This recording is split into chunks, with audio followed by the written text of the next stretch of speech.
Hello નમસ્કાર વિદ્યાર્થી મિત્રો, ગુજરાત એજ્યુકેશન યુટ્યુબ ચેનલ પર આપ સર્વનું હાર્દિક સ્વાગત છે. તો વિદ્યાર્થી મિત્રો, આજે આપણે વાત કરવાના છે ધોરણ 9ની અંદર વિષય સામાજિક વિજ્ઞાન અને વાર્ષિક પરીક્ષાની અંદર ખૂબ જ ઉપયોગી નીવડે તેવું વિકાસ પરીક્ષાલક્ષી અસાઇનમેન્ટનું સંપૂર્ણ સોલ્યુશન નિહાળી રહ્યા છો તો આ વિડીયોને અંત સુધી જોવાનું ભૂલતા નહીં.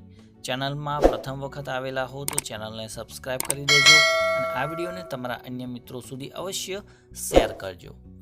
તો આજે આપણે વાત કરવાના છે કે યોગ્ય વિકલ્પ પસંદ કરીને ઉત્તર લખો. તો વિભાગ એનો આ પેટા વિભાગ છે અને એની અંદર પ્રકરણ 6 એટલે કે દ્વિતીય પરીક્ષાના અભ્યાસક્રમમાંથી લેવામાં આવેલું છે. તો અહીંયા આપણને એક પ્રશ્ન આપેલો છે અને નીચે આપણને 4 ઉત્તર આપેલા છે. એમાંથી આપણે એક સાચો ઉત્તર પસંદ કરવાનો છે. તો પહેલો પ્રશ્ન છે કે ભારતમાં બિન જોડાણની વિદેશ નીતિના પ્રવર્તક કોણ હતા? તો એ આવશે પંડિત જવાહરલાલ નહેરુ. બીજો પ્રશ્ન છે કે ઘણા વિદ્વાનો કઈ ઘટનાને ઠંડા યુદ્ધની શરૂઆત માને છે? તો એ આવશે બર્લિનની નાકાબંધીને. ત્રીજો પ્રશ્ન, આંતરરાષ્ટ્રીય રાજકારણમાં કઈ નીતિએ મહત્વનો ભાગ ભજવ્યો છે? તો એ આવશે બિન જોડાણની નીતિએ મહત્વનો ભાગ ભજવેલો છે. ત્યારબાદ પ્રશ્ન 4 કે કઈ ઘટનાને 20મી સદીની એક અદ્વિતીય અને સકવર્તી ઘટના ગણાય છે? તો એ આવશે સોવિયત યુનિયનનું વિઘટન. પાંચમો પ્રશ્ન છે કે ભારતે ઈસવીસન 1949માં કયા દેશ સાથે કાયમી શાંતિ અને મિત્રતાની સંધિ કરી? તો એ આવશે ભૂતાન. છઠ્ઠું છે કે એશિયા ખંડમાં સૌપ્રથમ કયા દેશે આઝાદી મેળવી? તો જવાબ આવશે ભારતે. ત્યારબાદ પ્રકરણ 7 એમાં પહેલો પ્રશ્ન છે કે ઝારખંડ રાજ્ય કયા રાજ્યમાંથી અલગ પડ્યું? તો એ આવશે બિહાર. બીજું, ઈસવીસન 1975માં ભારતે અવકાશમાં કયો ઉપગ્રહ છોડ્યો હતો? તો જવાબ આવશે આર્યભટ્ટ. ત્રીજું છે કે ભારત આઝાદ થયું ત્યારે કાશ્મીરના રાજા કોણ હતા? તો એ આવશે હરિસિંહ. ત્યારબાદ ચોથો પ્રશ્ન કે ભારત સરકારે ગોવામાં જનરલ ચૌધરીના નેતૃત્વ નીચે શું કર્યું? તો જવાબ આવશે ઓપરેશન વિજય. પાંચમો પ્રશ્ન કે સ્વતંત્રતા મળ્યા બાદ ભારતના તત્કાલીન ગૃહપ્રધાન તરીકે કોની નિમણૂક થઈ હતી? તો એ આવશે સરદાર વલ્લભભાઈ પટેલની. છઠ્ઠો પ્રશ્ન કે ઈસવીસન 2014માં આંધ્રપ્રદેશમાંથી કયું રાજ્ય અલગ પડ્યું? તો એ આવશે તેલંગાણા રાજ્ય. ત્યારબાદ પ્રકરણ 9 પ્રથમ પરીક્ષાના અભ્યાસક્રમમાંથી એમાં પહેલો પ્રશ્ન કે રાજ્યની સત્તાને કોણ વિસ્તારે છે? તો એ આવશે મૂળભૂત હકો. બીજું, બંધારણે આપેલા મૂળભૂત હકો પૈકી કયા હકનો સમાવેશ થતો નથી? તો એ અપ્રમાણ મિલકતનો હક. ત્રીજો પ્રશ્ન છે કે પ્રતિબંધિત અટકાયત હેઠળના આરોપીને કેટલા સમય સુધી અટકાયત હેઠળ રાખી શકાય છે? તો એ આવશે 3 માસ એટલે કે 3 મહિના. ત્યારબાદ પ્રશ્ન 4 કે રાજ્ય નીતિના માર્ગદર્શક સિદ્ધાંતોને બંધારણના કયા ભાગમાં દર્શાવ્યા છે? તો એ આવશે ચોથા ભાગમાં.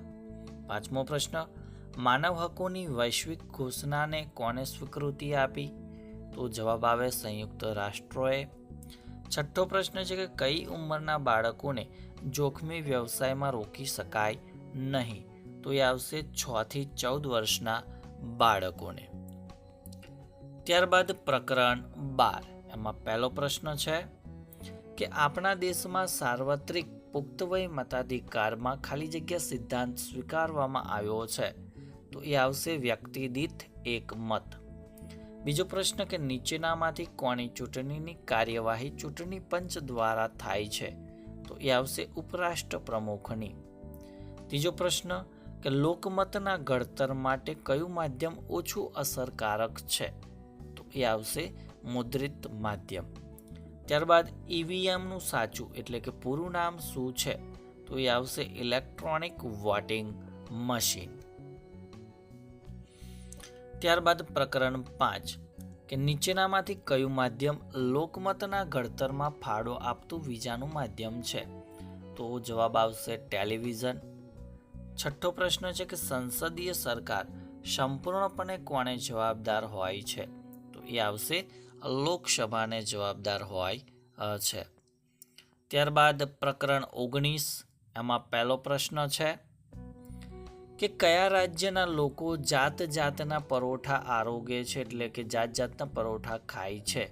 તો એ આવશે પંજાબના લોકો. ત્યારબાદ બીજો પ્રશ્ન છે કે પોંગલ કયા રાજ્યનો મુખ્ય તહેવાર છે? તો પોંગલ એ આવશે તામિલનાડુ. ત્રીજો પ્રશ્ન છે કે કયા કવિએ કહ્યું છે કે મનુષ્ય ઉત્સવ પ્રિય છે? તો એ કવિ આવશે કવિ કાલિદાસ. ચોથો પ્રશ્ન છે કે ઊંટના ચામડામાંથી બનેલા પગરખાં મુખ્યત્વે કયા રાજ્યના લોકો પહેરે છે? તો એ આવશે રાજસ્થાન રાજ્યના લોકો. પાંચમો પ્રશ્ન છે કે ગોવામાં કઈ ભાષા બોલાય છે?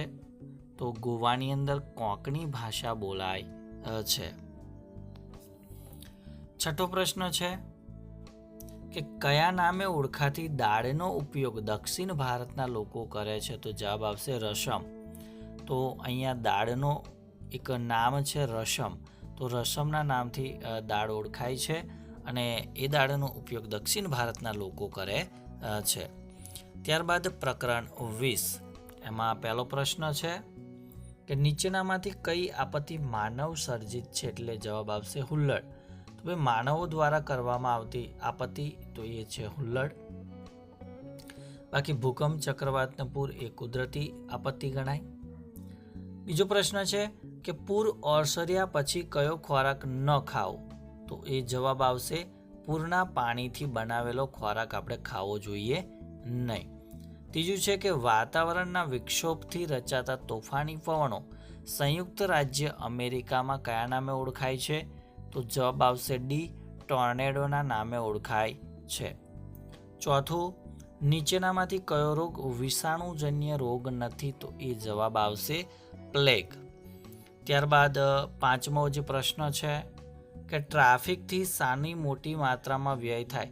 તો ભાઈ જો ટ્રાફિક થાય તો સમયનો વ્યય થાય અને ઈંધણનો પણ વ્યય થતો હોય છે. અને છઠ્ઠો પ્રશ્ન છે કે નીચેનામાંથી કઈ આપત્તિ કુદરતી આપત્તિ છે? તો અહીંયા ભૂકંપ. તો આ જે ભૂકંપ છે કુદરતી થતો હોય છે એટલે કુદરતી આપત્તિ કહેવામાં આવે, જ્યારે ટ્રાફિક સમસ્યા, હુલ્લડ અને આગ છે એ માનવ સર્જિત છે. માટે આપણે જે કુદરતી આપત્તિનો જે ઉત્તર છે એ આવશે ભૂકંપ. તો વિદ્યાર્થી મિત્રો, આજના વિડીયોની અંદર આપણે ધોરણ 9 વિષય સામાજિક વિજ્ઞાનની અંદર વાર્ષિક પરીક્ષા આધારિત વિકાસ પરીક્ષાલક્ષી અસાઇનમેન્ટમાંથી આપેલા વિકલ્પોમાંથી યોગ્ય વિકલ્પ પસંદ કરી અને જવાબ લખો, તેની આપણે સમજૂતી મેળવી. તો ચોક્કસથી તમને આ વિડીયો ગમ્યો હશે તો વિડીયોને લાઈક કરી દેજો. તમારા અન્ય મિત્રો સુધી આ વિડીયોને ઝડપથી શેર કરી દેજો અને ચેનલ ઉપર જો પ્રથમ વખત આવેલા હો તો ચેનલને સબસ્ક્રાઈબ કરી બાજુમાં આપેલ બેલને પ્રેસ કરી દેજો, જેથી આવનાર તમામ નવા વિડીયોની નોટિફિકેશન સૌપ્રથમ તમારા સુધી પહોંચતી રહે. તો નેક્સ્ટ વિડીયોની અંદર આપણે વિભાગ બીના દરેક પ્રકરણના પ્રશ્નોના સોલ્યુશન સાથે મળીશું. ત્યાં સુધી જય હિન્દ, જય ભારત.